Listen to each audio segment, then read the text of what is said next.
Hey guys, what's going on? Long time no live. Today we're going to talk about VA individual unemployability claims. In this video, I'll answer some of your questions. I've been posting quite a few videos this past week, and I picked some questions out, and I kind of wanted to go over it. And if you have a question, chuck it in there, and we'll see if we can get through some of your questions. If you happen to get to my last minute chat session here, live session, whatever it's called. So you can get VA individual unemployability, aka TDIU, which stands for total disability based on individual unemployability. There's two ways you can get it. There's scheduler TDIU and extra scheduler TDIU. If you don't know what scheduler means, learn. If you don't know what things that I'm things that I'm talking about, Google it. That's what I did. That's how I learned everything. Google and reading the law. So wherever you're getting your information from, get it. That's good. That's part of the education process. But the second part is 38 CFR Part 4, the Schedule for Reading Disabilities. That's the law. That's the only document you need to read and understand things in, because that's the law. VA claims are a legal deal, and you may have to fight it in court or at some higher level of appeal or supplemental claim, or at the Board of Veterans Appeals or the Court of Veterans Claims, which is not really above that, but it's outside of that, or the Supreme Court. We're going to the Supreme Court. I mean, a veteran is finally going. It's been years. Don't know when, but they accepted it. So that guy had to put his claim together well enough to get a lawyer to go argue it in front of the Supreme Court. So think about it like that. This guy's going to change a lot of lives too if he wins. All of our lives are going to change. So one's a scheduler TDIU, the other's extra scheduler TDIU. You could be scheduler TDIU, extra scheduler TDIU, you just TDIU. So you could be 100%, or you could be 100% P&T. Both work. It depends on how you prove your claim and if the VA thinks that there's a likelihood of one of your disabilities getting better. So you can be 100% scheduler the hard way, 100% scheduler the hard way P&T, and then TDIU goes both ways. Those are 4 different types of 100% ratings, and then there's another one, which is a temporary rating. And the VA, they're dicks, so they knocked that down from a temporary rating of a year to 4 months. So it doesn't apply to temporary ratings. So those are all the different 100% ratings. But we're talking about VA individual unemployability. So for scheduler TDIU, you need to have one disability at 60%, or you can have a combined rating of 70%, and one of those needs to be 40. I know it's weird. Go look it up and understand it. I don't know how well I'm going to be able to explain it here, but it's the 60-70-40 rule. It's retarded, and you got to use VA retard math to make all these calculations. It's not 1 + 1, but it doesn't work like that. Combined ratings table, that's another thing you should both Google and then look at the law.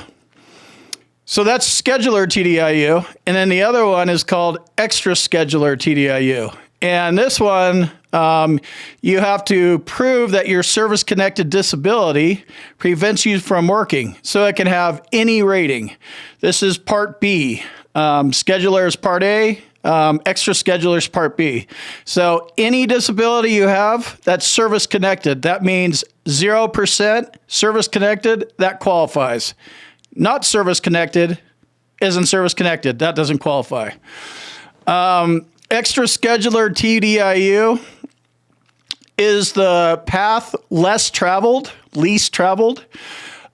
because most veterans don't know how to win it, and you win it with a vocational expert. If a vocational expert can give you an edge, why wouldn't you take it? How's it been going so far for the past 35 years, where the VA's just been laughing at you and mopping you up all over the place? Great, another tinnitus claim with no proof, denied. How's that been working? So you're going up against denials. You can't get to 100% the hard way. Take every advantage that you possibly can, and it's stupid not to hire a vocational expert, in my opinion. This is something new I've been talking about because I finally read a vocational assessment, and I knew they were money, but now I read one, and I know how much money they are now. So that's why I've been talking about TDIU, and with all the changes that are happening, TDIU is looking a lot easier. And the best part is the VA doesn't have a vocational assessment, a vocational expert to rebut your professional opinion. So they can't fight it. They just have to accept it. Oh, Comeback Craig shut up with a vocational assessment. Shit, I guess we're going to have to approve them. Like, they can't do anything. Even in an extra scheduler situation, 0% for hearing loss, vocational assessment, boom, 0 to 100. Easiest way. Call that the Holy Grail. The reason why a vocational expert is so money is they're the only people that are actually professionally allowed to, or whatever, give a professional opinion about your work history, your education, and why your service-connected disability prevents you from working. There's only one profession in the entire world that allows a professional opinion, and that's a vocational expert. A lawyer can't do it. A doctor can't do it. You can't do it, but a vocational expert can. Here's where it gets a little tricky. When you don't have a vocational expert, now you have some jerk-off VA rater that, whatever, has been on the job for 3 days or who knows how long. And he's not a vocational expert. He's not a lawyer. He's not a doctor. He doesn't know shit. He just rates people. He's on a clock. Click. Rate fast. Rate fast. They don't care about accuracy. They don't care about fair. They don't care about sympathy. They don't care about your disabilities. All they care about is, when's this guy going to die so we don't have to deal with him anymore? That's the mindset of a RVSR. RVSR? Yeah. So a vocational expert can give a professional opinion about everything that's going on with you. Obviously, you can't be able to work. So if you're working, this isn't TDIU's not for you. If you're making 120 grand, 250 a year, I wouldn't even bother with TDIU. You're going to lose money. But if you have some shitty job at 7-Eleven or whatever, not working, and your service-connected disability prevents you from working, vocational expert.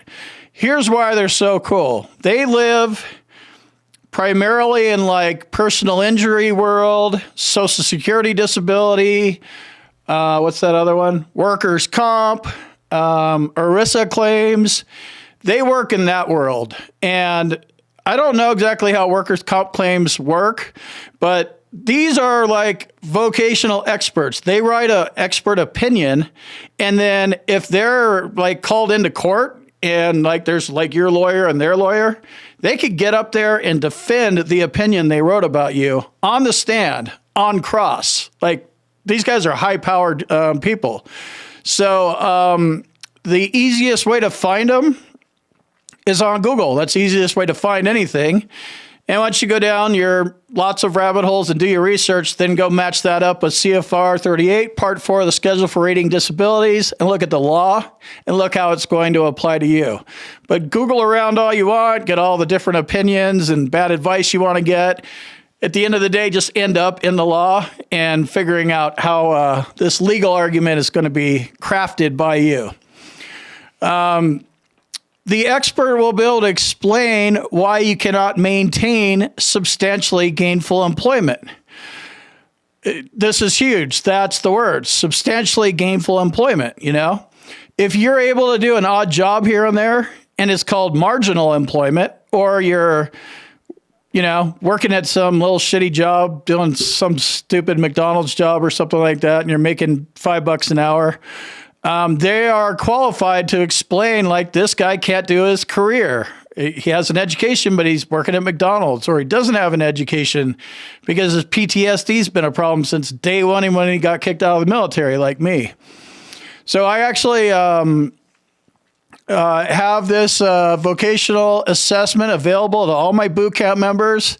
Sign up at combatcraig.com and download it, read it. And, that would be a good template to start searching around for vocational experts. Hey, can you write this? Like email it to them.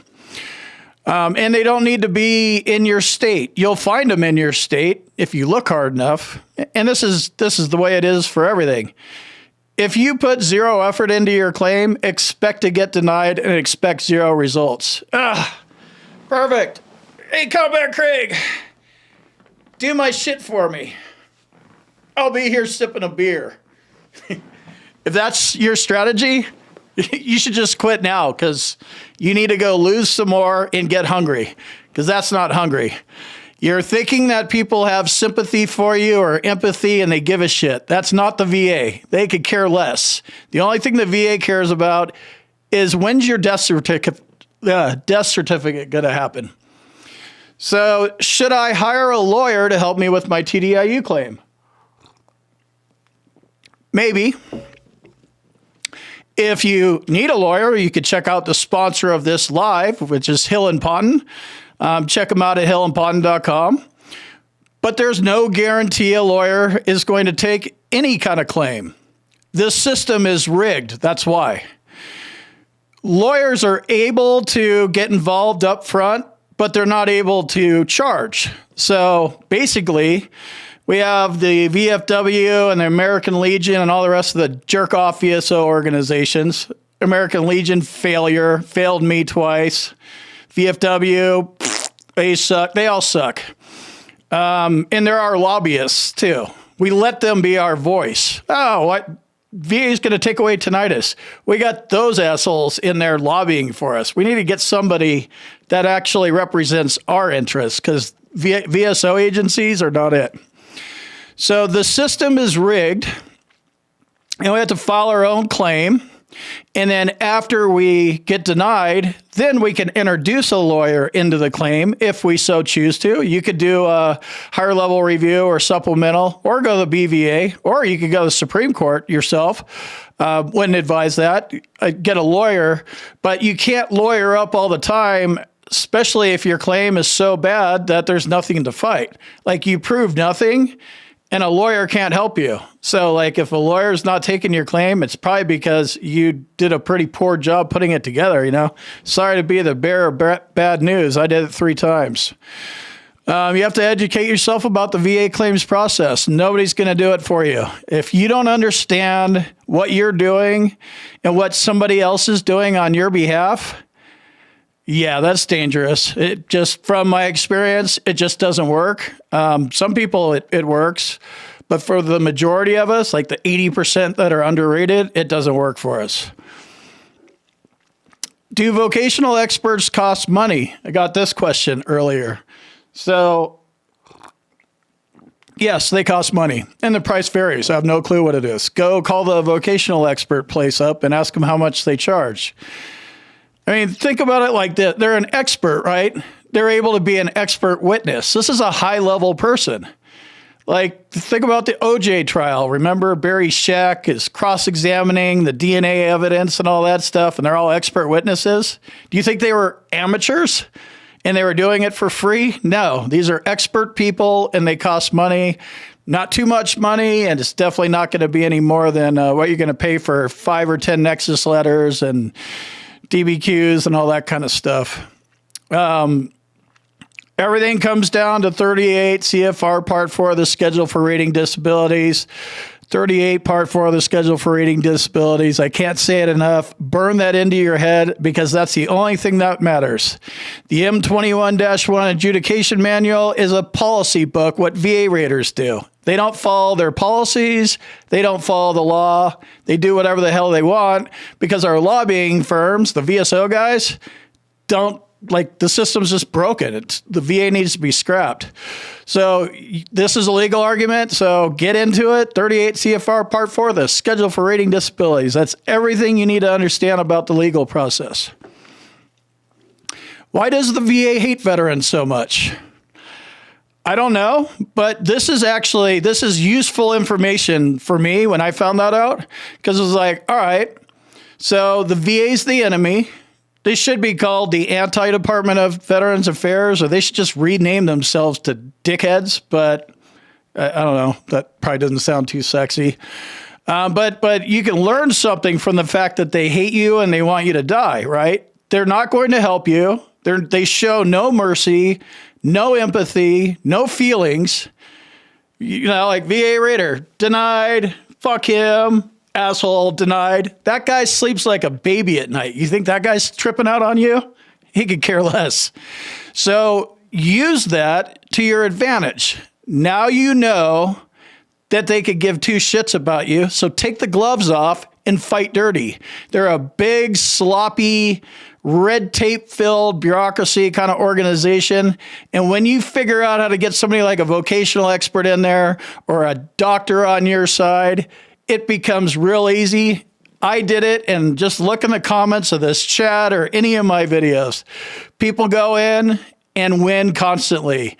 They did not expect the internet, and we are sharing information now, and it's awesome. I'm seeing people win daily. People lose daily too, but I see people win. Like, perfect. I went from 10 to 80, life-changing, 20 to 100, and P&T at 81 years old. Awesome. Last thing I get asked a lot is, like, you have to remove your personal feelings out of the equation. I know, but I'm in pain all the time and I'm dying of cancer. It doesn't matter what your disability is or what your situation is or how much life you have left in you. You need to remove your personal feelings out of it because their personal feelings are out of it.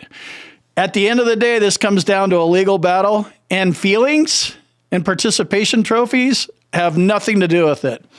Once you could get outside your own claim and your own head, you'll start looking at your evidence going, wow, I thought this was evidence? God, lesson learned. I can go get real evidence, whatever that is. So once you start winning, and that's what it comes down to, there's winning and losing. That's it. You either win your claim or you lose it. There's no in between at all. When I filed my last claim, TDIU was one of my backup plans. I had another backup plan. I was working everything. And then boom, I got 100% P&T. Now I'm on defense. Oh, I'm protected, right? No, you're not protected. You're not protected until you've had the same rating for 20 years. I have 18 more to go.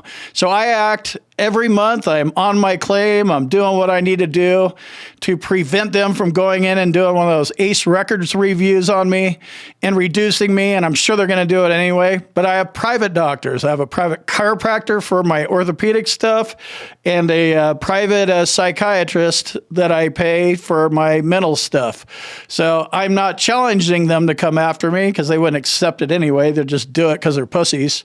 But I'm in defense mode. So that's kind of the way you have to be. So I found a few mistakes people make. I want to kind of go over them. They request form 8940, 21-8940.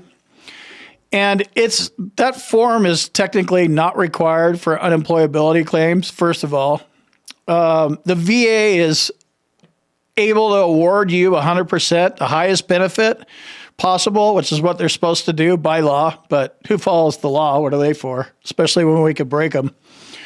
So you don't need that form, but they're going to ask for it, and they're going to ask for your education history and your last 5 years of work and all that kind of stuff. And they're going to frustrate you with this form. And, I'm not saying don't use the form. I'm just saying you don't have to use it. Don't get caught up in your employers. You're going to be watching e-benefits like a tweaker and refreshing it 25 times a day. And, ooh, I got an update. Oh, my 8940 was sent out to an employer. It's like that place is out of business. They're going to do whatever they're going to do, and it may take 1 month or 4 months. Who knows what VA employees do? Not help other than hating veterans, right? So fill out the 8940 and return it. Do the best you can. If you've had like 15 jobs over the past 5 years, do the best you can. Your employers aren't even going to fill it out anyway because they don't need to.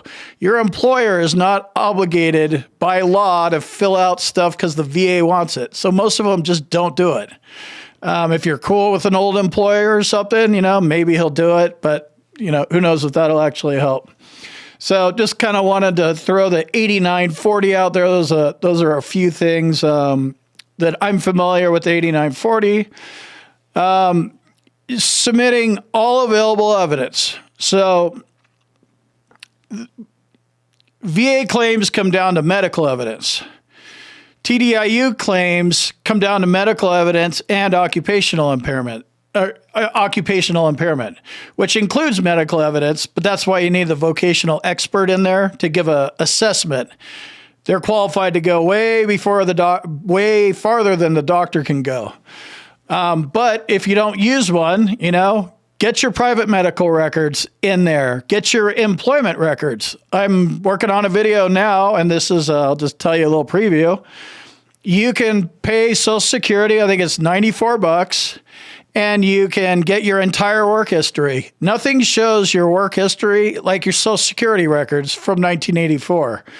Now, I know what mine look like, and they're bad, and I can't hold a job, and no education, none of that kind of stuff. So that plays to my strength. If you have a doctor's degree and you've been a doctor for 10 years, TDIU is not even an argument for you probably until you're retired. Then you could do it. But you don't need to go get your employment records if they're not going to help you. You need to get Social Security records, medical records, vocational assessment records. You need to get stuff that's going to help you. Don't just let the VA go rooting through your stuff with a duty to assist. They're going to do it to a degree anyway, but put stuff in front of them that's going to be favorable. They're going to find plenty of stuff that's unfavorable. Vocational experts fit in that category. And then another thing that's good about this is you could do it now. You can file you're at 70% or 80% or 90%. You can file the TDIU claim now, attach it to your last claim. And you could use existing medical evidence. Every time you get your vocational expert in there, every time you went to a C&P exam, the guy's like, yeah, he's got deficiencies in some areas of work. Actually, that's most areas. I think some's like a 50% rating. He's going to laser focus in on that. Your CNP examiner said he couldn't work here and gave him 50%. You, the rater, agreed with the crooked CNP examiner, and even your lazy ass gave him 50%. They're going to go through your records, and they're going to use the VA's words and flip the script on them and use their own words against them. So when you come back with your TDIU claim, stapled with a vocational assessment, the rater's not going to be able to do anything about it because it's like, oh, I was the one that rated this. Like, I said he couldn't work. I'm going to send him to QTC again, probably to the same QTC or CNP examiner. Like, they can't fight with a CNP exam. They can't fight that at all. They're not qualified. They're not ready. They just don't have vocational experts.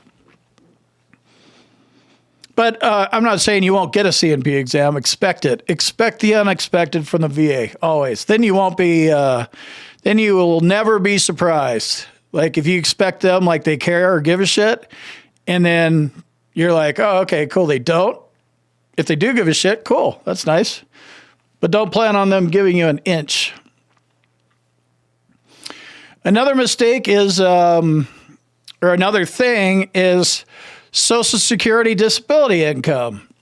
You can get Social Security disability income. It's known as SSDI, Sierra Delta. What is it? India? I don't know my alphabet very good. You can get Social Security, or you could be in receipt of Social Security disability income and VA income at the same time. They're two different animals. I wonder if I could use this evidence because I'm a cheap fuck and just bring it over to Social Security. I guess there are two different agencies, Social Security Administration, Veterans Administration. I know the evidence seems similar, but I'm just telling you it's not. There's different criteria all over the place. And if you go in and win one or the other and expect to use the exact same evidence, I'm not saying it doesn't happen. It just doesn't happen very often. And now you know that's not a good strategy. So go get another vocational assessment and focused on whatever you're going to do. But you can win SSDI and TDIU at the same time. Just understand it's different. How about a fire analogy? What are the guys that fight fires in gigantic, like 3,000 acre fires in California or Idaho, Montana? I can't remember what those dudes are called, but they're sent in to fight gigantic forest fires, right? Your town firefighter guy like drives around on a truck or whatever. So they both fight fires, just one fights one kind of fire and one fights another kind of fire. Kind of like the same thing. Don't know if you're tracking me, but yeah, they're kind of similar. They both deal with disability, but Social Security is a completely different animal. So don't assume that if you have one, you're going to get the other. What you should just know is they're different and there's different requirements, and you should learn what you need to do to prove up both claims in both different agencies. TDIU is not permanent.